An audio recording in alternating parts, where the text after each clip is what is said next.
On Law Weekly today, we look yet again at the recent wave of embarrassing and conflicting ex parte orders from judges across the country.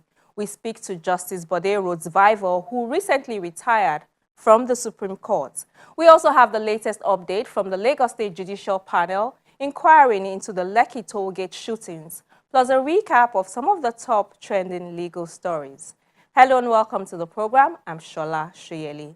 3 judges who granted ex parte orders over the same subject matter are to appear before special investigation committees constituted by the National Judicial Council to show cause why disciplinary action should not be taken against them.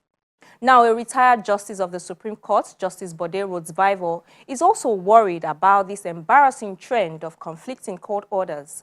In this interview, he gives some reasons why this trend continues and what can be done to check it. There's always a resurgence of this type of things we are complaining about during an election year or close to an election year, because elections in Nigeria, the stakes are too high. They are too high. So what you have, they normally start from the primaries. Nobody agrees he lost the primaries. No politician agrees. So what you have the political party declaring Mr. A the winner. Then Mr. B says he won. He was the one declared on that day. Then you see Mr. C, who did not take part in the election, he says he won, and in some cases being declared the winner. So all these politicians go to court and start trying to get orders that they won. That is where these conflicting orders start. That is where they start.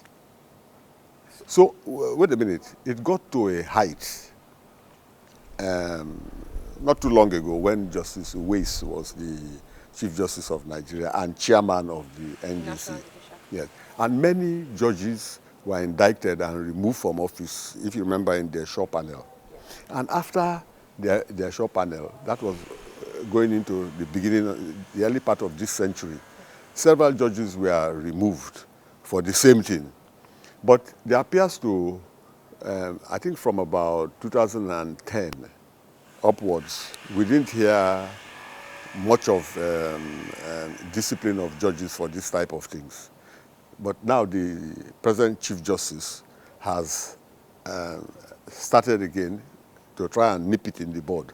But it's something that has been going on, and as I said, happens always when there is an election or a run-up to an election. Because at that time, there's a lot of money around. And so is it a lack of disciplinary action that has, made it to continue? I guess so. I guess so. Because I could say for about 10 years, we didn't hear anything about discipline on this type of thing. About 10 years. So you couldn't be far from the truth if you say, or if you come to that conclusion. But as you see now, the Chief Justice has indicted 3 or 4 judges, and they have to go before the NJC to explain why disciplinary action should not be taken against them. But why does it appear? Because some people have this perception that the judiciary is always seemingly reluctant to punish its own, both at the bar and the bench, especially when senior lawyers are involved, because of course judges are also lawyers before they become judges. So people have this perception that the judiciary kind of tends to protect its own at the bench and at the bar when senior lawyers are involved. I don't quite agree. In most of those cases, the petitioners don't come. They don't come. They write petitions and just throw up their hands. But if petitions are followed rigorously, I don't see why, because all these disciplinary measures and what each side says is in the open. Anybody can call for it. Several judges, lawyers have been disbarred. Several have been suspended. Several judges have been sacked, dismissed. You talked about petition, which is another area that a lot of people have issues with. Why does the NJC wait for a petition when some issues are seemingly glaring that perhaps something has happened that we are seeing this kind of outcomes that we are seeing? Yeah. Perhaps money has exchanged hands, perhaps something is untoward has happened, why does the NJC wait for a petition before it can address issues like that? There are some matters that you can't address except you have a petition. All right. Now, these 3 judges that have been indicted by the Chief Justice, they didn't wait for any petition. Because those ones, you don't need a petition to start proceedings, disciplinary proceedings. You don't need a petition in that case. It was something whereby conflicting orders were given after the primaries of the APGA in Anambra State. And it was so obvious. It was so obvious, everybody saw it. So you call the judges to explain why they gave these orders and things like that. That is different from if you accuse a judge of gratification or things like that. The accuser must come and be confronted by the judge who will defend himself. So that type cannot go on without petitions. Late Justice Dahiru Mustafa, former CJM, introduced some reforms which were never implemented. One was that the suggestion that the NJC should be relieved of dealing with petitions, discipline, and removal of judicial officers, but focus on formulating and implementing broad policies for the judiciary, while a separate disciplinary body should be set up. That was one of the reforms that he came up with. I agree with that. Do you think that's something that could work? I agree with that, I agree with that. Why? Because this body that will be set up will do only that. Only discipline of yes, judges? But as of now, the NJC does several things. So you could say the NJC has too much on its hands. But if you set up a body only for discipline of judges, I think you will go far. We will get more results. Yes, because that body will even go out to look for things that don't come before them. True. They're monitoring judges all over the country and things like that.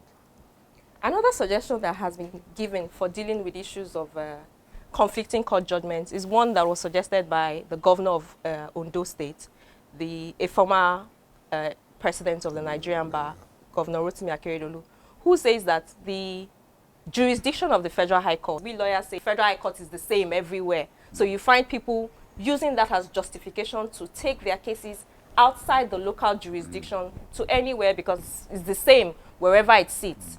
Do you think that it's time for the Federal High Court to define its jurisdiction, maybe narrow it so that this will curb the excesses of lawyers? Yes, absolutely. And I agree with the governor, His Excellency, Governor Akeredolu. What I think he's saying is that the Federal High Court in every state must, you know, wait a minute, there is one Federal High Court with several divisions. All right. A division of the Federal High Court in Lagos, its jurisdiction must be only Lagos. So it is with every other state. It's not that for a Federal High Court in Lagos to give orders that will bind people in Kano or Kaduna or Lagos, or Port Harcourt or Enugu. So that's where I agree with him. So you won't have this situation that we had in Anambra. Anambra, there was a situation where they went to another state to get an order against what happened in the primaries in Anambra. But shouldn't the judges that are sitting outside the jurisdiction ordinarily raise it and say, I mean, why are you not before Federal High Court in Anambra? Why have you come to Kebbi or Jigawa? Why do the judges continue to take these cases when they know that it is outside the jurisdiction? It's true. Cases are assigned by the chief judge. In PDP versus Modu Sheriff, Supreme Court decision in 2017, I gave the lead judgment. And I said there that when a party has its primaries, say primaries for governor of Anambra, or say primaries, all matters on that primaries that is filed should go before one judge in that state. It should never, the Chief Justice should assign the case only to one judge, everything to do with that primaries. Where PDP has its own primaries, APC has its own primaries, the same thing should happen. One judge, one judge. One judge should handle all of APC, yes. Another judge should handle all of PDPs, yes. So that the cases are consolidated. Yes, all there. Before that, right. He is aware of everything. Everything, yes. Okay. Then I went on to say that where the chief judge assigns to one judge, then assigns another one to judge B, that judge B should send it back to the chief judge and tell him that all these things are, my lord, probably you made a mistake. All these are to, I said that. And these are things that are hardly followed. And that is the final court. But if the Supreme Court has said it, why are the other courts There are not many following? things the Supreme Court has said that has not been followed. Why? I don't know. Take for example, carpet crossing. It is clear in the Constitution that if you cross carpet as a legislator, you must go for a by-election. It's clear. The Supreme Court has given decision on that. Who is to implement it? INEC. It's not the Supreme Court should implement it. It's INEC. Where you see you are in the PDP, you win an election, you go into the House, then you cross carpet to APC, and you are staying there. You have to have a by-election. That is everywhere in the world. You want the Supreme Court to come and tell you to get out of there, go to the... It's INEC, it's not the Supreme Court. So there's nothing that can be done to compel INEC to obey that order? Who will do what? Look, the Supreme Court doesn't have executory powers to force you, or only in cases of contempt can they have that. Once the judgment is given... But, my lord, isn't that clearly contempt? You're not obeying the order of the Supreme Court. Somebody must come. To complain. Yes. Nobody comes to complain. But what I'm saying is that who is in charge of elections and election matters? INEC. If Supreme Court says you must do by-election, that is what you carry. And we are going to do by-election. Look, that's what Supreme Court said. How can Supreme Court come and tell you, go? If Supreme Court goes and say, no, go out of there, go and do by-election, who will do it? Will the Supreme Court do the by-election? So these are the issues? Yes. Those are the issues. I also hear some lawyers say that judges are like fine wine, and perhaps there's a need to extend their tenure beyond what we already have constitutionally. What do you think? I support extension of tenure. You do? Yes. So what age? 75. Why, my lord? The reason why, you see, if your age is your correct age, at the age of 70, you are still strong. And you see, judges mature with age. The way I look at certain things now is not the way I looked at it 10 years ago. Number one, you are more patient, you are more learned, you are more reserved, you are slow to talk. So if it goes on to 75, I think it's good for the system. In the United States, you retire when you want to retire, anytime. England is 75. And here, with all this, medical has improved tremendously. So most people are very healthy at 70 and above 70. So you think we should move it to 75? Yes. But another argument is that there are a lot of people that want to be judges and things like that. So give others a chance. That's another argument. Which has some merit. Yes, it does. It does. How can you stay there till 75 when they are... Yes, yes. But there was also a time when there was a move to have some lawyers, senior lawyers, come to the bench, the appellate bench, straight from the bar. Yeah. And maybe they would be able to bring their experience from the bar to the bench. And it appeared as if, I might be wrong below, but correct me, it appeared as if some members of the bench were not quite comfortable with that idea. That's correct. We've been queuing up. So why do you want to bring somebody from outside to come and take the spaces? But is it really a good practice? Depends on how you look at it. You see, there are few cases of lawyers coming directly to the Supreme Court from the bench, from the bar. People like Justice Elias. People like... and who prove themselves. Yeah, people like Justice Nnamani. Yes. Those are two I know. And there are cases of High Court judges, usually chief judges, coming direct to the Supreme Court. All right. During the time when Justice Uwais was the Chief Justice of Nigeria, he says you must go through the court system. You can't come from the High Court straight to the DC. Why? Because we have not read your judgments. we don't see judgments of High Court judges. Although if you can write your judgments, compile them, and be bringing them to the NJC to see, maybe that will help. So there are many chief judges that wanted to come direct to the Supreme Court. They said no, so they went to the Court of Appeal. Many of them are there. But do you think we'll see a time when senior members of the bar will come directly to the Supreme Court? Yes. It's always nice to have all shades in the Supreme Court.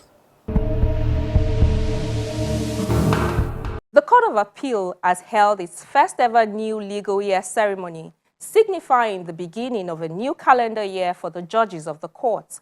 The president of the court, Justice Monica Dongban-Mensah, used the opportunity of the legal year ceremonies to draw attention to the plight of judges while pledging to do more to fast-track the hearing of cases. My Lord, the Honorable Justice Mustafa Akambi, CFR of blessed memory, the former president of this court, stated in a publication titled "The Main Obstacles of Justice According to Law," that a good judgment flows from a mind that is not bogged by the thought of where do I get my next meal or where do I get the money to pay my son's school fees. Poor conditions of service disturb the mind. It is an obstacle to clear and positive thinking. However, the salary structure of judicial officers and staff in Nigeria has consistently ranked poorly when compared to that of their counterparts in other African and Commonwealth countries. And we are the giant of Africa. The last time salaries of judicial officers were reviewed in Nigeria was via the Certain Political, Public, and Judicial Office Holders Salaries and Allowances Amendment Act of 2008, which came into force on February 1, 2007. According to the Act, the Honorable the Chief Justice of Nigeria earns a basic salary of 3,353 naira 972.5 thousand, or 279,491.71 thousand naira per month. How much is that in dollars? While other justices of the Supreme Court and the President of the Court of Appeal earn the sum of 2,477,110 naira as basic annual salary, or 206,425.8 thousand naira per month. My brother justices of the Court of Appeal earn an annual basic salary of 1,995,431.18 naira, or 166,285.84 thousand naira monthly, exclusive of benefits and allowances, which are really nothing to write home about. We therefore call upon the federal and the state governments to live up to their obligations under the law. I also implore the governments of the Federation and the states to urgently review the salaries and allowances of judicial officers and staff. The salaries of justices are static, with no graduation, as in the civil and public service. We have been on one salary scale for over 10 years now. And just before we go, let's bring you a recap of some of the legal stories that made the headlines. We begin with the report that the National Industrial Court sitting in Abuja has restrained the National Association of Resident Doctors from continuing with the ongoing strike pending the determination of the substantive suit before it. The court also ordered members of the association nationwide to return to work. The court held that there is no amount of money that will compensate for the loss of lives in the circumstances. Justice Bashar Al-Kali made the order on Friday while ruling on an application by the federal government in the suit against the National Association of Resident Doctors. But in a swift reaction, the doctors have expressed their displeasure with the ruling. In a statement signed by their president, the doctors say they are denied fair hearing and have asked their lawyers to file necessary papers to challenge the decision. In the brewing value-added tax dispute, the Rivers State government has approached the Supreme Court to challenge the ruling of the Court of Appeal. The Attorney General of Rivers State is the appellant, while the Federal Inland Revenue Service, FIRS, and the Attorney General of the Federation are joined as respondents. The state government and the 10 grounds of appeal dated September 13th informed the Supreme Court that it was dissatisfied with the decision of the appellate court delivered on Friday last week, in which all parties were directed to maintain status quo. It explained that the implication of the ruling of the appellate court was that parties were restored to their positions before the Federal High Court in Port Harcourt granted the Rivers State government the right to collect VAT instead of the FIRS on August the 9th. According to it, the appellate court, in relying on its inherent jurisdiction to make the order, failed to appreciate that its inherent jurisdiction cannot be applied in contravention of statutory provisions. The state government therefore wants the Supreme Court to allow the appeal set aside the decision of the appeal court, which they complained about, and dismiss the oral application for interim injunction made by the FIRS. In a related development, the Court of Appeal has reserved ruling on the application by the Lagos State government to be joined in the appeal challenging the judgment of the Federal High Court, Port Harcourt. In Oyo State, the High Court has awarded the sum of 20 billion naira as compensation for the invasion of the home of Sunday Adeyemo, popularly known as Sunday Igboho. Justice Ladinra Akitola declared the raid conducted by the Department of State Service on his residence in Ibadan as illegal. The home of the pro-Yoruba self-determination activist was invaded by men from the DSS in July, leading to the arrest of 12 of his aides, while Igboho managed to escape arrest. Following the raid, Igboho filed the application through his lawyer, Senior Advocate of Nigeria, Yomi Aliyu, to enforce his fundamental human rights pursuant to Sections 33 to 46 of the 1999 Constitution as amended. And at the Lagos Judicial Panel, counsel to the protesters have challenged the testimony of the Assistant Commissioner of Police in charge of operations, ACP Oludotun Odubono, who represented the Commissioner of Police, Hakeem Odumosu. Under cross-examination, Olorintomiloba Olagunju, representing some NSAS protesters, accused the police of not investigating the events of October 20th, 2020. He accused them of merely taking online videos which they presented before the panel. He particularly faulted the video, which was presented as part of the incident of October the 20th, 2020, but which was actually found to have been recorded on November the 13th, 2020. ACP Odubono has admitted that he indeed presented the wrong video, but denied that his entire pictorial and video evidence before the panel were sourced online. He also denied that certain persons were planted by the police to disrupt protests, as alleged by the protesters at the toll gate. And the 3 judges who granted different ex parte orders over the same subject matters are to appear before the 3 investigation panels set up by the National Judicial Council (NJC).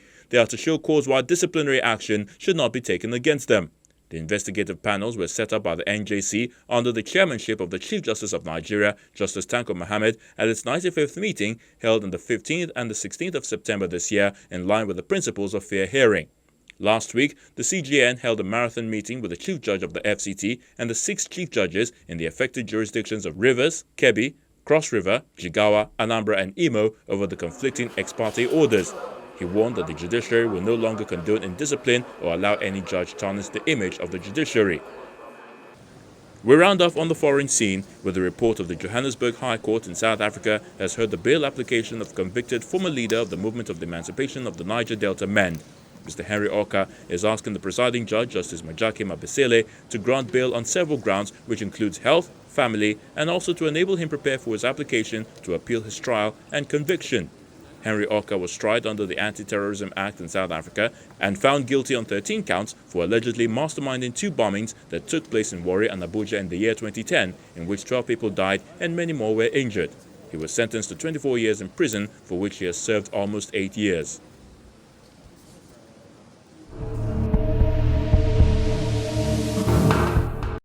And that's our program this week. Don't forget that you can find these and past episodes of the program on our YouTube page. I'm Shola Shayeli. Thank you for watching and see you next week.